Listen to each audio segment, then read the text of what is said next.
Hello, it's Michael from the Music Shack thing. Just doing a guitar demo. Hopefully you can hear everything. I'm not an expert at setting mics and everything up for these sort of demos, so I'm trying to give you something where I can show you the guitar working and talk at the same time, but also where I can give you proper sounds of the guitar against the amplifier that I've got set up here. So I'll give it a quick go.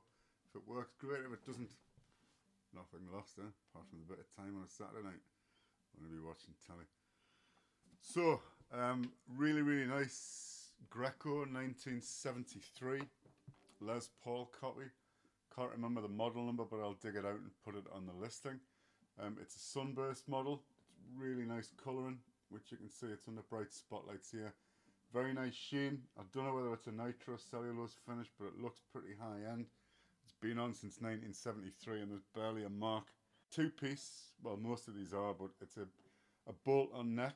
Some people get a little bit funny and a bit snooty about these things, but when you hear this guitar, it should put your mind at rest without having to pay the extra that you'll pay for a through neck. It's still a very nice, very collectible guitar. Straight neck. Whether you can see that properly there or not, but the neck is true. It's got really nice mother of pearl inlay in the original, I believe the original Greco logo, which almost looks like an N, kind of craftily done, so that if you look at it from a distance, it might look like another quite well-known company that were making guitars at that time as well. The machine heads on it, the tuners, I believe, have either been replaced or put back on after somebody's replaced them. You can just see some little holes where someone's drilled, where I think the originals have been in. I've seen another one of these that had diagonal shaped fixings on them. Might not be wrong. It might be that they've taken one lot out, replaced them. It may be that they've put one lot in, replaced them, put the originals back. I don't know. But you do see these sort of Japanese tuners on a lot of guitars with the star on the back. Nice heavy duty. I think sort of Grovers or I forgot the name of the other ones they put on at these time. So it's basically, it looks like a Gibson Les Paul Standard, sorry. It's not got a bound headstock like the Customs. It's got binding on one part at the front, but the back is natural. You can tell I've got it plugged into the amp here. I'm not going to show you the pots now. I've got some photographs on the listing, but they have been cleaned using contact spray to clean and lubricate, as has the selector switch. So they now, you can hear it's plugged in. I'll give you some close-ups with the mic after. There are no noises when turning the buttons or the knobs because I've cleaned everything. It was very crackly when I first got it. Jack plug crackled. Tone knobs and the volume knobs crackled, but after cleaning the pots along with the switch, which crackled as well, they are now all working fine and dandy because they've had a good clean. And the binding is the original binding. It's got a nice yellow look to it. It's got little age sort of splits on it, which you can see more on this side.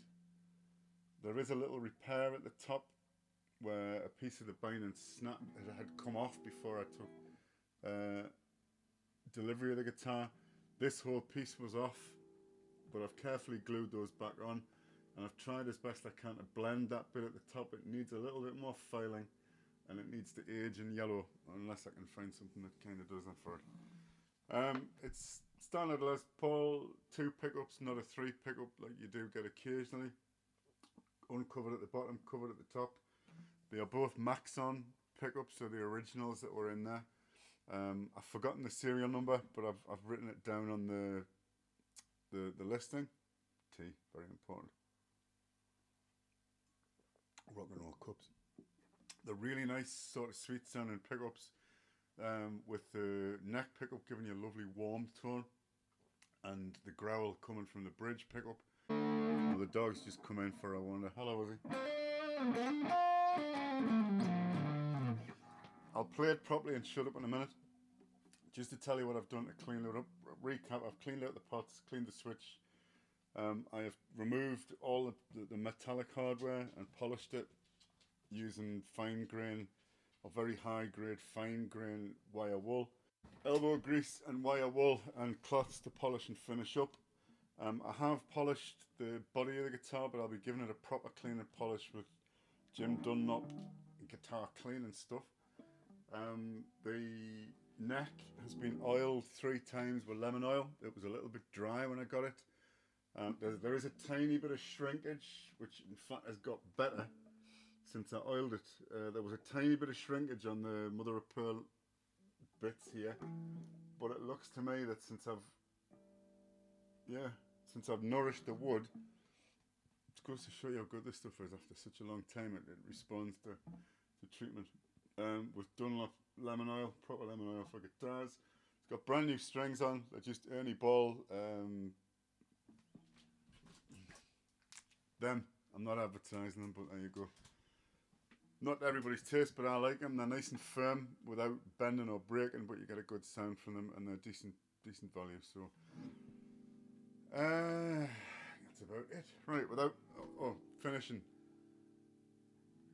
It looks fantastic. I mean, close up you can see some dings, a little bit of belt buckle rush, but not much. So I'm guessing it wasn't gigged, or if it was, whoever was playing it was sitting down. It's got a few little chips and knocks, but you're gonna get that.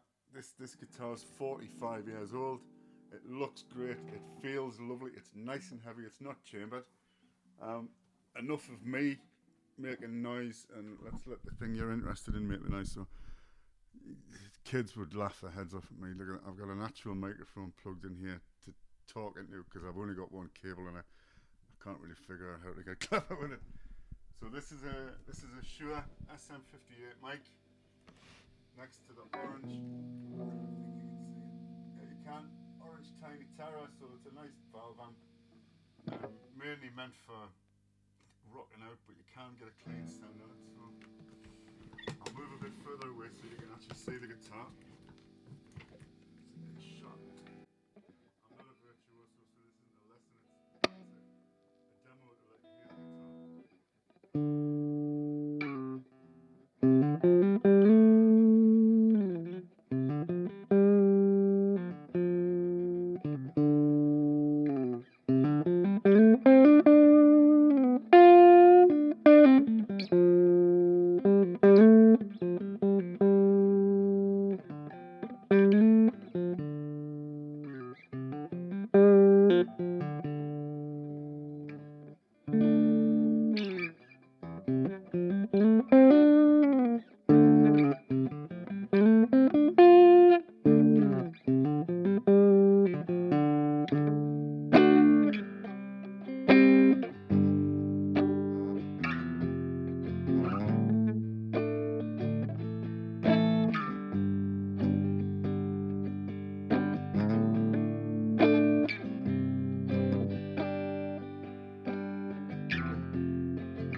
Right, I'm gonna ramp up the settings. I'm gonna do a little bit more gain. The sound I had wasn't as clean as it could have been.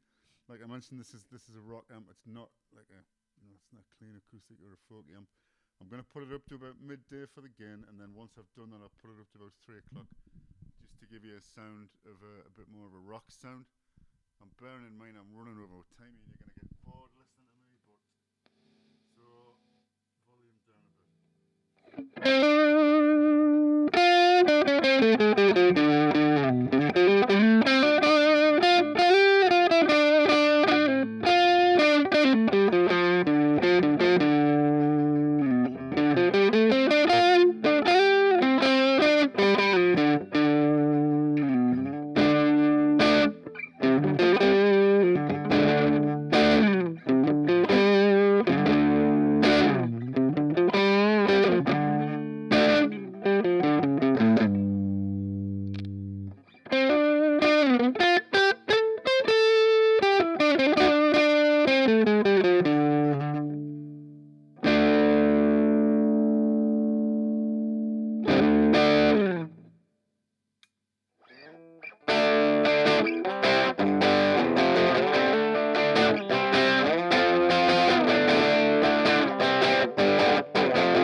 Next one up.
So hopefully you can hear from the sounds there.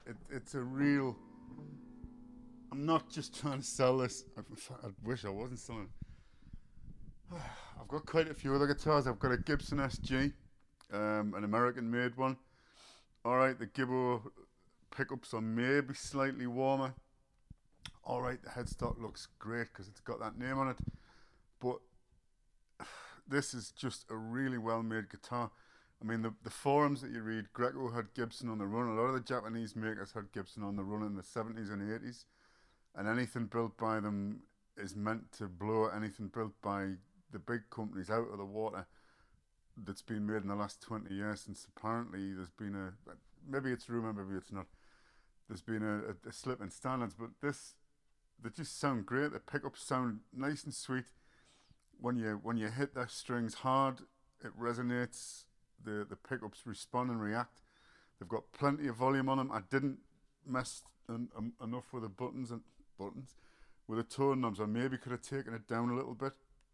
But what I found is, compared to some of the other guitars I've got, the pickups have got a lot of output. They're loud, but they're very responsive to the way you play it as well. And it's just a great guitar. And it's not up for a fortune. It's up for a reasonable amount. But if you want to buy one of these and bring it in from Japan, you've got to pay the import duty on it. You've got to take the risk that it arrives in one piece and doesn't have to be sent back or refunded. You're taking the risk that it works as the seller's told you. You're taking the risk that it doesn't need to be cleaned up, set up, polished up. I've done all of that for whoever wants to buy this and get themselves a really nice vintage piece of guitar. All right, it's a copy, but a piece of guitar copy history from a really renowned and well-known alternative to the Big G. That's enough of my waffling. I do get a little bit salesy, but it's because I like the guitars. If I could keep every single one of them, I would have a room with 50 guitars in, but I value me place in the marital home as well. So this one's gotta go. If you'd like any more information, just let me know. As long as I'm not at work, I'm a fairly affable sort, so catch me in the evenings or the weekends. I'm joking. Anytime I can pick messages up later on. I hope the video wasn't too painful, and maybe you'll be interested in this. So, all right, cheers, bye bye.